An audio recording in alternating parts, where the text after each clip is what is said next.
So this section here is doable. It's definitely doable, but I'd say bring your A game to it, kind of show it the respect it deserves. Fair enough? Here's kind of what we're doing. I wouldn't necessarily write this down in your notes, but I want to kind of say, well, what are we doing in this? Well, something like this would require the distributive property, agreed? And I'm going to kind of work in the wrong direction, but we do A times B, so we get an AB, and then we do the A times the C, get a plus AC, agreed? So that's kind of what we've been doing up until now. We start with something like this, we do distributive, and we get something like this. Well, factoring is essentially trying to take and do that thing backwards. That what we do is we look at this binomial we have, one term or one clump here, another one there separated by a plus or a minus. So we say, well, what is in common? What's in here and in here? If A is in both, so we could pull an A out.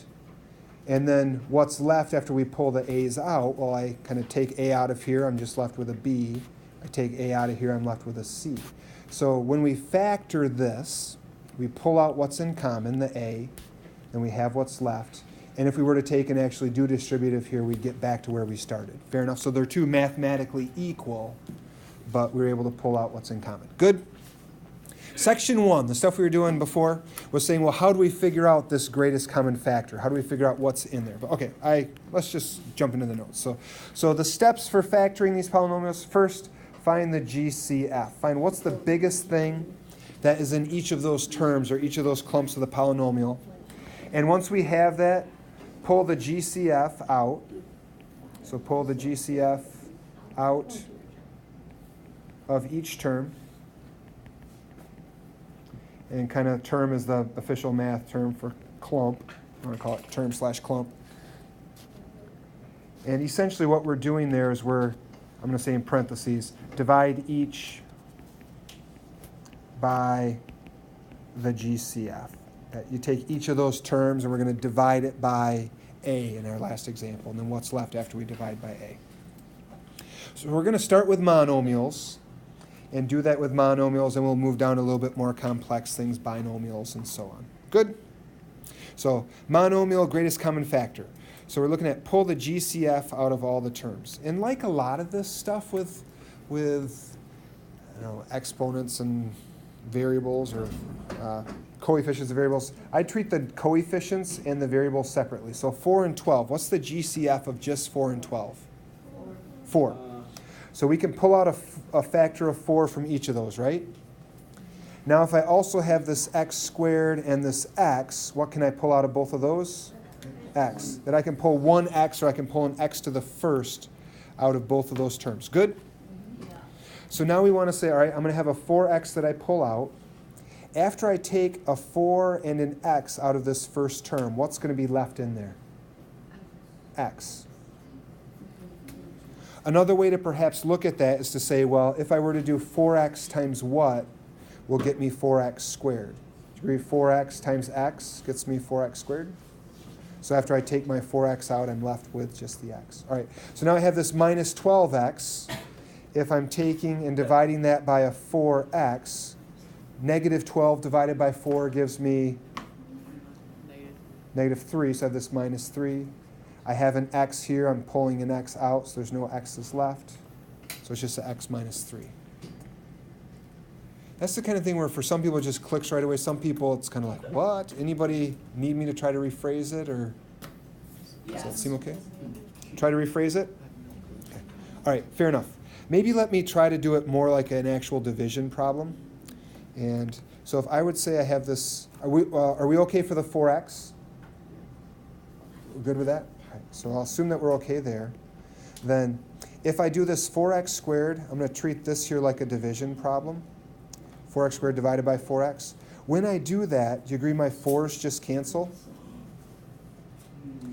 And then in the top I have x squared, which is like an x times x. In the bottom I have just 1x. Do you agree those could cancel? So I'm left with 1x left. So then whatever is left after you simplify just goes inside this parentheses there. And I could do the same, I'll do it over on this side. I have a minus 12x. I'm dividing that by 4x. So you could look at it as though it's negative 12 over 4, do the coefficients. That's just a negative 3, agreed?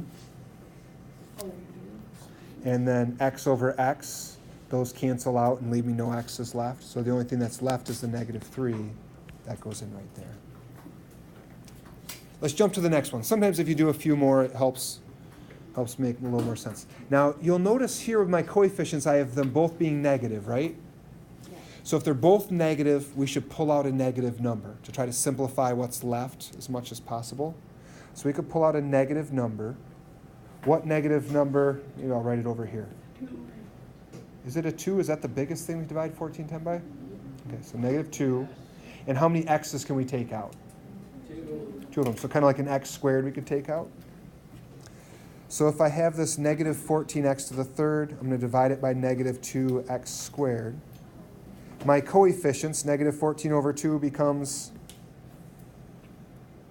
7. And then I have x to the third over x squared is x. You could look at it as though you're subtracting 3 minus 2.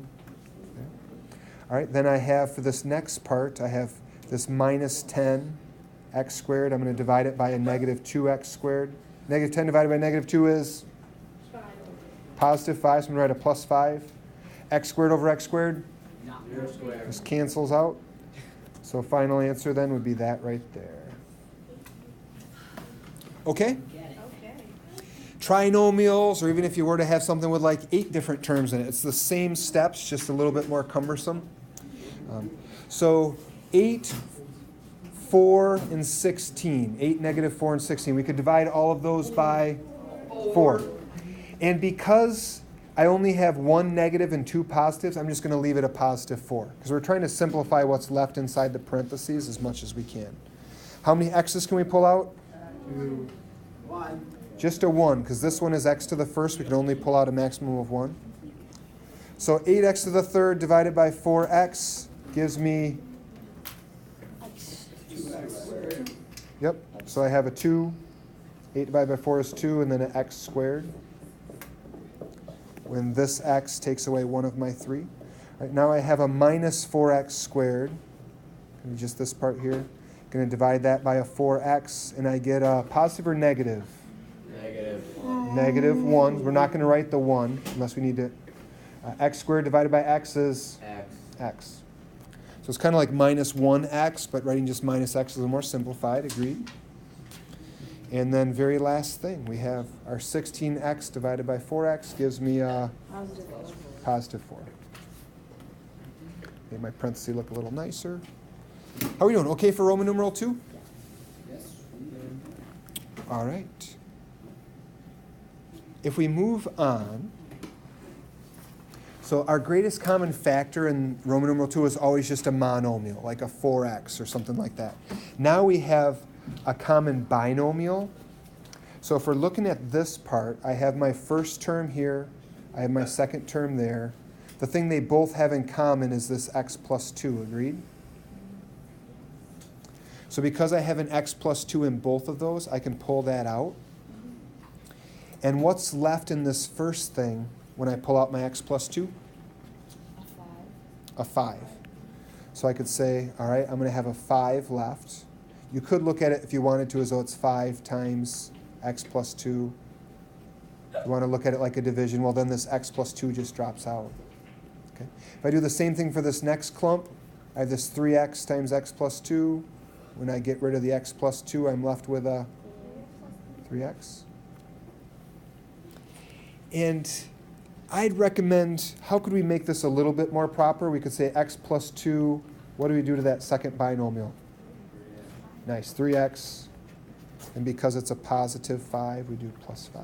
So then at least it's in proper form. It's in standard form. And, so we have that. All right, this next one we could pull out a b squared plus 1. Maybe write my answer over here on the side. So b squared plus 1. I need to keep it in parentheses. And when we pull that out, what's going to be left of our 2 other ones? So this, yep. So this one here we have the minus 2b. And this one here we have, ooh, people caught it. Because these cancel, so you can't just say nothing. You have to do a plus 1. Because you agree if something cancels like 4 over 4, those just drop out and give us a 1. So something divided by itself. So when we have a b squared plus 1 divided by b squared plus 1, that gives us just a 1. All right, done with that side.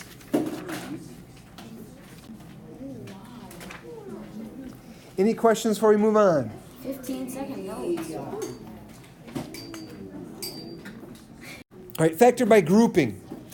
This one here is tough to recognize. I think especially at the beginning, you're going to see them say, ooh, factor this by grouping. And then that just kind of tips you off, this is what you do. But for these, the questions that you're going to do factor by grouping, you're going to get something like this, where you have 4 terms.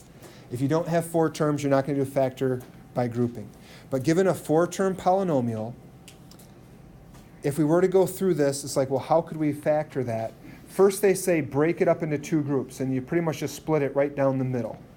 And I put my line to the left of that plus because I want to keep that. It's a positive 12x. And then you find the greatest common factor of each. So we're treating it really like 2 totally separate questions. So just this part here, what's the greatest common factor? I have a 2 and x to the third. Perfect. So 2x to the third. And then once I have that, when I pull my 2x to the third out of this, so 2x to the third, I'm left with 3x, heard it from somebody. And then when I pull my 2x to the third out of here, I'm left with, ooh, I heard the minus from somebody. Nice, minus 2, agreed? Because negative 4 divided by 2 is negative 2. X to the third over x to the third just drops out. We do that twice. So now we do the same thing over here for this next one. I can pull out what from these two?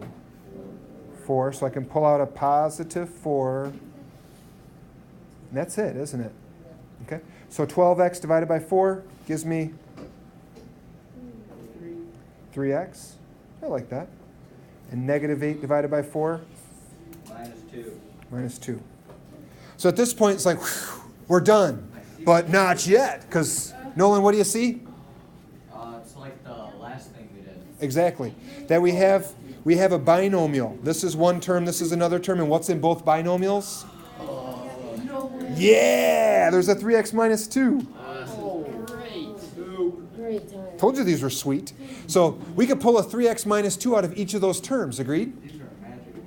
What's left in this first term when we pull out 3x minus 2? 2x. Yep, we have a 2x to the third. And what's left in the second term? Plus 4. And we need to have 2 sets of parentheses there, because if we don't have that last set of parentheses when we multiply, you wouldn't get that same initial question. So we have to end up with 2 binomials. And anytime you do factor by grouping, you're going to end up with 2 binomial answers. Oh, there's another example. Ooh. Well, yeah, I don't want you guys to have all the fun in the homework. We need to do another example. So, okay. This one here, factor by grouping. We could take our first 2 and pull out a 5. I like the 5. 5y to the third. And when we pull a 5y to the third out of here, we're left with y. Then we have this here, minus 3. Oh, that's one. And in our second binomial, we can pull out a y. So I'm going to do a positive y. And then what's left after we do that? Y minus 3. It gets a little dangerous if you know it's factored by grouping. You should, if this is left in your first one, you should get the exact same thing left in your second. I'd encourage you to actually check it though, so you don't just automatically write it in. But if I have y squared and I take out a y, I'm left with a y. If I have a minus 3y, take out my y, I'm left with a minus 3. And now last but not least, we have a binomial. And both of those have a y minus 3, agreed? Yeah. We have a y minus 3 and then a 5y to the third plus y.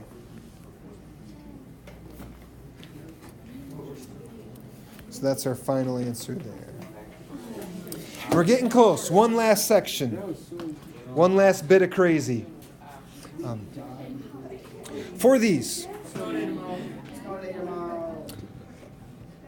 this is what I'm trying to say here. If I have a 5 minus x and I have a x minus 5, are those the same or are they different? They're different. Good call. Because if I were to take this one and put this one in standard form, do you agree? I wouldn't write this, but do you agree that would be a negative x plus 5? So they're not the same, but they're similar. Do you agree if I would take this and, not sure how many steps I want to write this in. If I were to do it this way, if I pull a negative 1 out of here, do you agree I'd have a negative 5 plus x? Essentially, maybe I should start this. I have a positive x, I have a negative x. I have a negative 5, I have a positive 5. We want to change the signs on both of these to make it look like this. So if I multiply all of these by negative 1, I change the signs. And then I could also have, like, well, if I write that in standard form, oops, it'd be a x, my negative 1, then my x minus 5 once I switch these two around. Now when I do that, my binomials are the same. So now we have the same binomial.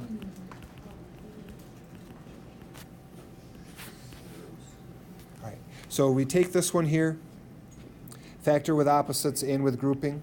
So I want to take and do the factor by grouping thing. So 15x squared minus 10x to the third, I could pull out a 5x squared, agreed? When I pull a 5x squared out of this, I'm left with 3.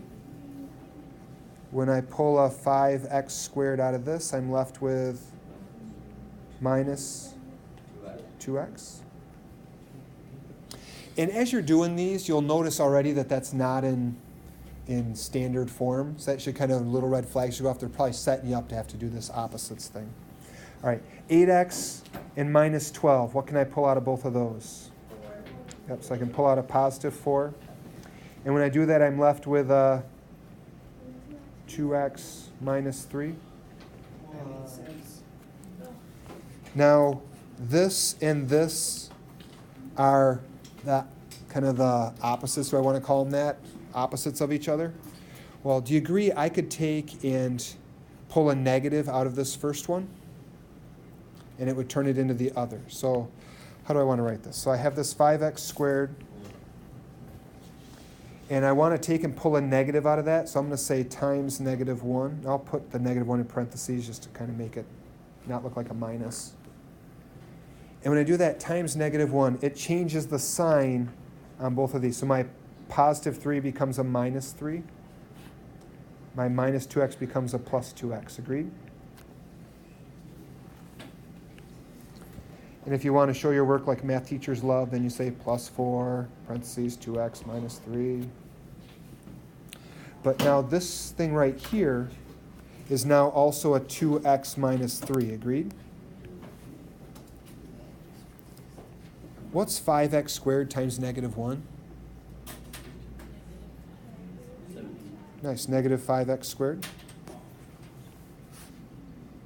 Then I have my plus 4, 2x minus 3. We are almost done, my friends. Because now the very last step is to, if we have a binomial, what can we pull out of both of them? Yep, we can pull the 2x minus 3 out of each. And when we do that, what's left in the first clump? Yep, so we have a minus 5x squared. And then this one here becomes a plus 4. And there she is in all of her blood, sweat, and tears. That's the final answer. So.